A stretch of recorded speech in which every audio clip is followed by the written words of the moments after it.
Hi, hi. My name is Bhuvan. I am a first year student in IT pursuing my PGDM. Today I'm going to talk about a subject that we had during our course, Principles of Organization Management.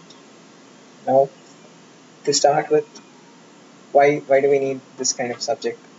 The reason is because it tells us about what actually is needed in the organization, what happens in the organization, what behavioral issues are there which come in our way during our work, and how organization structures make a difference in the long run. The way the course was started for us was there were two exercises which were done for us. It initially started with an exercise tower building wherein um, professor got a lot of cubes and we were asked to build towers out of the cubes. Now to start with, we were expected to anticipate what would be the height of the tower, and then the person responsible for building the tower was asked if that could be possible. And as expected, there were differences. The whole class thought that the tower height could be 17, but the person building made a more secure and safe guess of 10, something he would be able to achieve. But eventually, he was able to build 17 towers, which showed that when you put enough responsibility on the person, or when you give him enough responsibility, he generally delivers to it. This is known as Pygmalion effect, and this is true in all phases of our life. So, when we are given responsibility, we always end up performing, even though it initially sounds impossible or improbable. So, and then another thing which was noticed was that the after the person was asked to build the tower blindfold, the number of cubes which would be used to build the tower were reduced. This was because people thought that it would be a difficult task.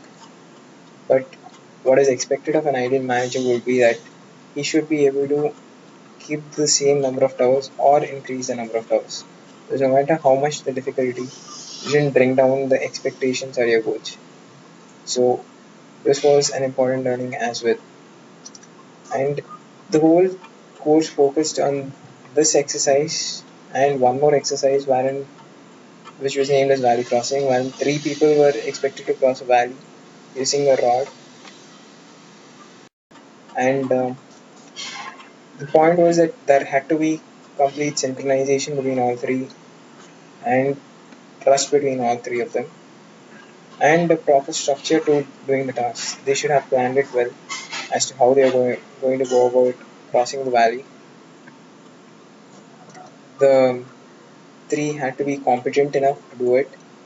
So rules had been established as to how they would go about doing it, how much distance was required between them while holding the rod, and it was shown that it could be possible at the end of it all. So what was emphasized in the whole exercise was that teamwork is of essence, no matter what you do. And this plays a very important role. Another thing was the three people were chosen. So initially what seemed like an impossible task was again converted into a possible task. This was mainly because they were chosen and they felt that they could do it.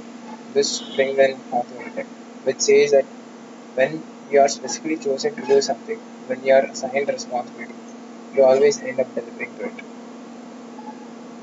So this is one major learning which I had.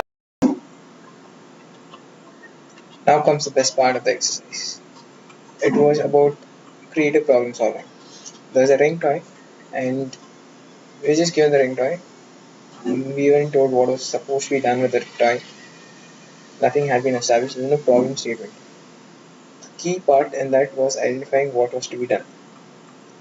This we never figured out, and we took quite some time. Finally, we realized that there was a slit in the toy through which a ring had to be passed. Now, once this is established, then it's all about being creative and solving the problem, which is fairly simpler part than identifying the problem. This is what most of the industries face. We generally don't know what the problem is, and we jump to solutions. Thereby, we end up wasting a lot of time, a lot of there's no efficiency, and the final product is irrelevant. It's not something what we need.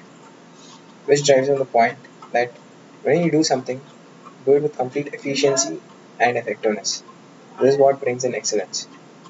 Only when the people doing the job are efficient, and we as managers should be effective in driving them, showing them the right direction, and motivating them throughout, can we bring in excellence? Example of this we've already seen. Apple. Steve Jobs was the reason for the effectiveness, and Steve Wozniak was the reason for the efficiency. Today, we know Apple as a center of excellence. So, in essence, this entire course taught me a lot of behavioral aspects as to what is there in an organization, what is to be checked, what are the important parameters, and more importantly, you have to identify the right problem. Only then can you succeed. And you put in all the other things, teamwork, Pygmalion effect, smart goals, good missions.